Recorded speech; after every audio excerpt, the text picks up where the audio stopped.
आइए, आज फिर से आपके चैनल में स्वागत है।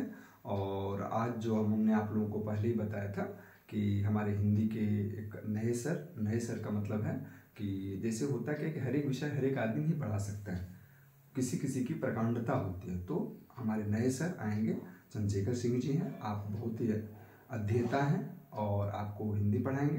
तो आइए सर से पढ़िए। आइए सर, स्वागत है आपका। धन्यवाद सर। तो आज हम लोग हिंदी सीखते हैं। क्या है कि एक तो हिंदी की बड़ी महत्वपूर्ण भूमिका है, दूसरी चीज़ ये है कि नवोदय विद्यालय में करीब 5 अनुच्छेद आते हैं और 5 में 4 प्रश्न, माने 5 चौक 20 प्रश्न ऐसे आपको मिल जाएंगे जिनको सहज वे में थोड़े से प्रयास से आप सही कर सकते हैं। और चूंकि उसमें गलत होने की संभावना रहती है, कारण यह है कि हमारा दिमाग कहता है कि तो मेरा ही विषय है, लगभग हम इसको ठीक कर लेंगे। और वो लोग प्रश्न बनाने वाले भी बड़े चतुर हैं, तो क्या करते हैं कि विकल्पों में बिल्कुल नज़दीक का मामला रखते हैं, हमसे थोड़ी सी भूल हो जाती है और वो थोड़ी सी भूल हमारे परिणाम को रोक देती है। तो आइए हम लोग ज़रा सीखते हैं कि कहाँ हम लोग भूल कर देते हैं और कैसे हम लोग पढ़ें तो उन 20 प्रश्नों को कर लें। आइए देखते हैं।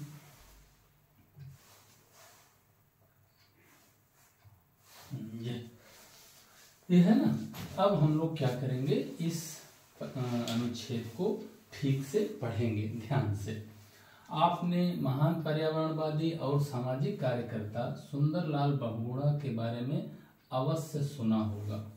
उनका जन्म उत्तराखंड के एक छोटे से गांव में हुआ था। उनका गांव ऊंची पहाड़ियों पर हरे भरे वनों के बीच स्थित था। वन मूल्यवान वृक्षों से भरे हुए थे। खेल का सामान बनाने वाली अनेक कंपनियों ने सामान बनाने के लिए पेड़ों की कटाई शुरू कर दी। इसका परिणाम यह हुआ कि बाढ़ आनी शुरू हो गई। बाढ़ से लोगों को अनेक समस्याओं का सामना करना पड़ा। उन्हें अपने जीवन में वनों का महत्व समझ में आया। कहने को ये एक अनुच्छेद है, लेकिन इसमें प्रत्येक लाइन अगर हम ध्यान से पढ़ेंगे तो इसी के आधार पर इधर प्रश्न दिए हुए हैं जिनको हमको प्रश्नों को हल करना रहेगा। इसको एक बार या 2 बार जितना चाहें हम ठीक से पढ़ लेंगे, फिर उसके बाद इधर से प्रश्नों को हल करेंगे। जैसे एक बार पढ़ा हमने, आवश्यकता हुई तो हम 2 बार भी पढ़ेंगे और फिर इन प्रश्नों को हल करेंगे। जरा देखते हैं हम लोग कैसे करेंगे। सुंदरलाल बहुगुणा एक महान फिर डैश डैश थे। तो ये एक विकल्प में है पर्यावरणवादी, एक विकल्प में है अध्यापक, एक में वैज्ञानिक, एक में चिकित्सक। तो हम लोगों ने पहले ही पढ़ा था, आपने महान पर्यावरणवादी, तो इसके मतलब हुआ सुंदरलाल बहुगुणा एक महान पर्यावरणवादी थे। तो हम लोग इस पे ऐसे टिक कर लेंगे, इसके माने हमारा ऐसे हो गया। फिर क्या हुआ, इनका जन्म कहाँ हुआ था, छोटे से गांव में हुआ था। और गांव कैसे था, उसकी स्थिति यहाँ दिया है। तो उनका गांव घिरा हुआ था। देखिए अब आपको फंसाने के लिए क्या किया है इन्होंने, गहरे वनों से, हरे भरे वनों से, भूरे वनों से, सूखे वनों से। अब आपको क्यों फिसलाने के लिए समस्या है, तो आपने इधर पढ़ा हुआ है कि हरे भरे वनों के बीच। गहरे वन क्या होते हैं, भूरे वन, सूखे वन, ऐसे तो कुछ है नहीं। हरे भरे वन तो हरे भरे ही होते हैं। तो हम लोग इस पे हरे भरे वन पर ये लगा देंगे। ये आपको जो है फंसाने के लिए, तो आप फंसेंगे नहीं। फिर आगे देखेंगे तीसरे प्रश्न में, सुंदरलाल बहुगुणा फिर डैश डैश संज्ञा है।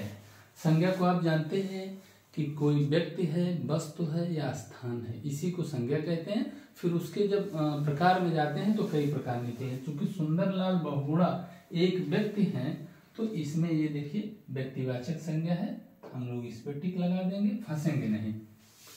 फिर मूल्यवान डैश डैश करके पर्यायवाची है, तो मूल्यवान का पर्यायवाची क्या होगा, ये हमको देखना रहे। घृणास्पद, अप्रिय, अमूल्य और अनुपयोगी, सब इसमें गड़बड़ है। घृणास्पद से क्या मतलब है, अप्रिय से क्या मतलब है, अनुपयोगी से क्या मतलब है, हम लोग लगाएंगे अमूल्य, जिसका कोई मूल्य ना हो, ये होगा।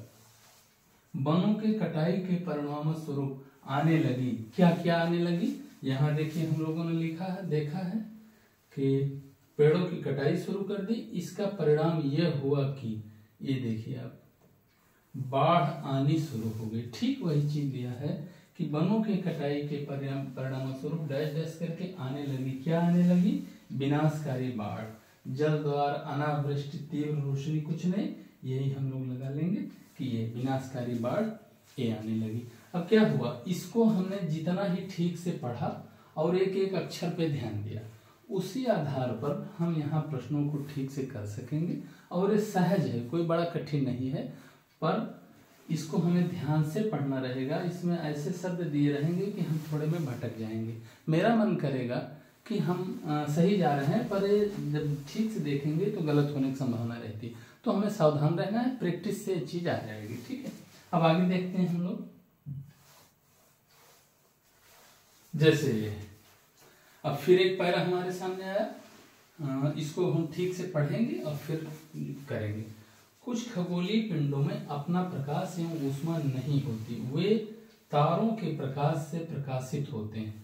ऐसे पिंड ग्रह कहलाते हैं। ग्रह जिसे अंग्रेजी में प्लेनेट कहते हैं, जिसका अर्थ होता है परिभ्रमक, अर्थात चारों ओर घूमने वाले। पृथ्वी जिस पर हम रहते हैं एक ग्रह है। यह अपना संपूर्ण प्रकाश एवं ऊष्मा सूर्य से प्राप्त करती है, जो पृथ्वी के सबसे नजदीक का तारा है।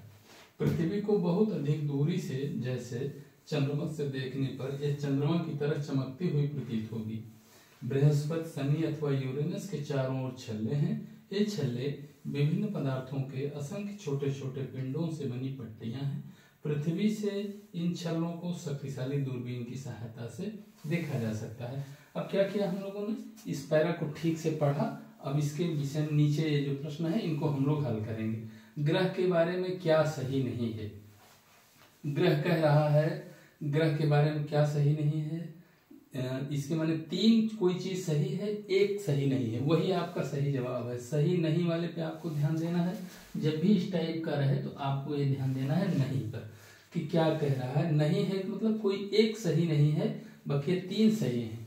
ये तो ये तारों के प्रकाश से प्रकाशित नहीं होते हैं। अब यहाँ का ग्रह, तो ग्रह तो तारों के प्रकाश से ही प्रकाशित होते हैं। तो पहले ही विकल्प को हम देखेंगे तो पा जाएंगे कि यही माने गलत है, लेकिन यहाँ सही यही हो जाएगा। कुछ खगोलीय पिंड में अपना प्रकाश एवं एक शब्द और छोड़े हैं, यह नहीं होती। तो उसमें क्या नहीं होती, यही हम बताएंगे कि ऊष्मा नहीं होती। पृथ्वी जिस पर हम रहते हैं वह है, क्या है पृथ्वी, ठीक। अब इसको देखेंगे, एक गैसीय गोला है कि एक ग्रह है कि एक पत्थर की गेंद है, एक तारा है। यहाँ अगर हमने पढ़ा हो तो ठीक यहाँ देखिए लिखा है, देखिए पृथ्वी एक ग्रह है। पृथ्वी जिस पर हम रहते हैं एक ग्रह है, सीधे से। तो आपको इस पे लगा देना रहेगा एक ग्रह है। प्रकाश का यहाँ विलोम क्या होगा, तो प्रकाश का विलोम होगा अंधकार। अब आप चारों पे एक बार देख लेंगे, प्रकाश का मतलब रात नहीं, प्रकाश का विलोम रात नहीं हो जाएगा। उजाला तो वही है, रोशनी भी लगभग वही है। रात और अंधकार में आपको समस्या आएगी, लेकिन रात नहीं होता, प्रकाश का अंधकार होता है। अनुच्छेद में प्रयुक्त दूरबीन का अर्थ है, दूरबीन का मतलब क्या हुआ, एक कोई यंत्र जो दूर स्थित वस्तु को देखता है, इसके माने दूर तक देखने वाला। ये आपका हो जाएगा। इससे आप प्रश्नों को ठीक से इधर पढ़ेंगे और इधर हल कर लेंगे। अब हम लोग ये दूसरा वाला अनुच्छेद पढ़ते हैं, इसको बढ़ा सकते। अब जैसे देखिए ये दूसरा अनुच्छेद अब हम लोग देखेंगे। एक गांव में अलगू चौधरी और जुम्मन शेख नामक दो मित्र रहते थे, ठीक। दोनों की मित्रता कैसी थी, गाढ़ी थी। इन्होंने लिखा है जुम्मन शिक्षित था और अलगू धनवान। जुम्मन की एक बूढ़ी मौसी विधवा थी, वह निसंतान थी पर थी मिल्कियत वाली। उसने चारों ओर आंख उठाकर देखा, जुम्मन के सिवा कहीं उसका कोई अपना नजर न आया। मौसी ने जुम्मन के नाम अपनी मिल्कियत रजिस्ट्री कर दी। जुम्मन ने वादा किया कि वो आजीवन मौसी को खाना कपड़ा देगा, पर रजिस्ट्री होते ही जुम्मन ने रंग बदला। वह मौसी जो पहले सर पर बैठी थी अब पैरों तले कुचली जाने लगी। बूढ़ी मौसी ने समझा कि वह सब जुम्मन की पत्नी की बदमाशी है। उसने जुम्मन से शिकायत की, जुम्मन चुप रहा। ये एक पैरा हम लोगों को मिला है। अब क्या करेंगे, इसको खूब ध्यान से पढ़ेंगे तो इसी पर आधारित जो प्रश्न रहेंगे उसको हम लोग ठीक से कर लेंगे। जरा देखते हैं प्रश्न कैसे हैं।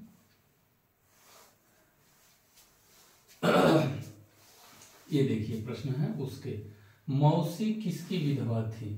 तो मौसी अलगू चौधरी की, जुम्मन शेख की, अलगू चौधरी तथा जुम्मन शेख दोनों की उपरोक्त में से कोई की नहीं? ऐसा तो है नहीं, मौसी तो विधवा थी जुम्मन शेख की, तो हम लोग आराम से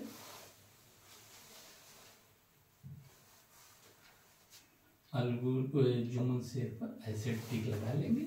और अपने उसमें भी जुम्मन ने मौसी से वादा किया कि वो मौसी को कब तक देगा खाना कपड़ा, तो उसमें साफ लिखा है कि आजीवन खाना कपड़ा देने की बात तय हुई थी, तो आजीवन खाना और कपड़ा देगा।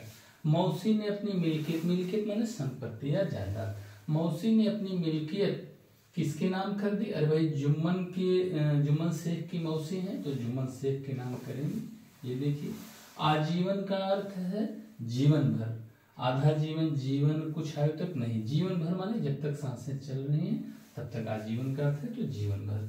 शिक्षित का विपरीतार्थक क्या होगा? अब आपको फंसाने के लिए देखिए इसमें दिए हैं अपढ़ दिए हैं, अशिक्षा दिए हैं, अनपढ़ दिए हैं, अशिक्षित दिए हैं, तो शिक्षित का ठीक सटीक विलोम अशिक्षित होगा। आप इस पे मारेंगे विकल्प, ठीक। ऐसे ही अब हम लोग तीसरा देखेंगे।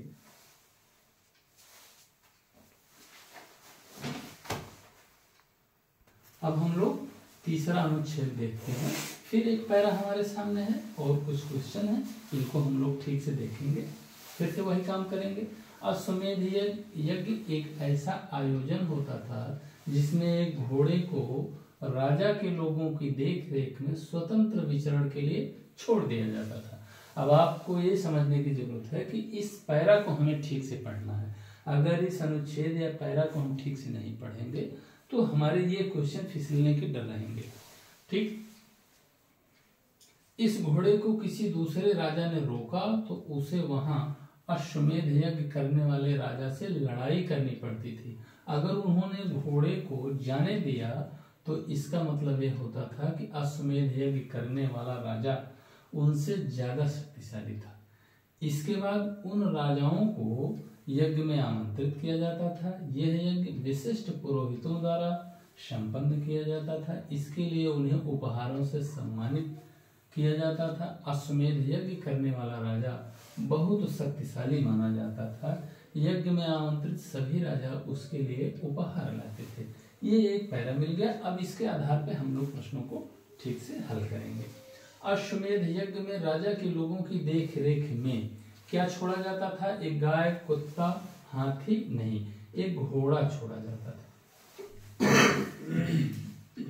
एक घोड़ा छोड़ा जाता था, तो ये हम लोग कर देंगे। अश्वमेध यज्ञ करने वाला राजा क्या माना जाता था? सीधे लिखा हुआ है कि अश्वमेध यज्ञ करने वाला राजा, देखिए अश्वमेध यज्ञ करने वाला राजा बहुत शक्तिशाली माना जाता था, तो हम लोग बहुत शक्तिशाली पे देखिए अगर हमने ठीक से पढ़ा है तो हमें तत्काल आ जाएगा, हम तुरंत कर ले जाएंगे। अश्वमेध यज्ञ विशिष्ट फिर डैश डैश करके संपन्न किया जाता था किसके द्वारा? अश्व तो कराते नहीं है, भिक्षु, देवता, पुरोहित, तो इसमें साफ लिखा हुआ है, देखेंगे आप इधर विशिष्ट पुरोहितों द्वारा। तो ये देखिए पुरोहित आपको विकल्प मिल गया, आप ऐसे तुरंत इस पर टिक लगा देंगे।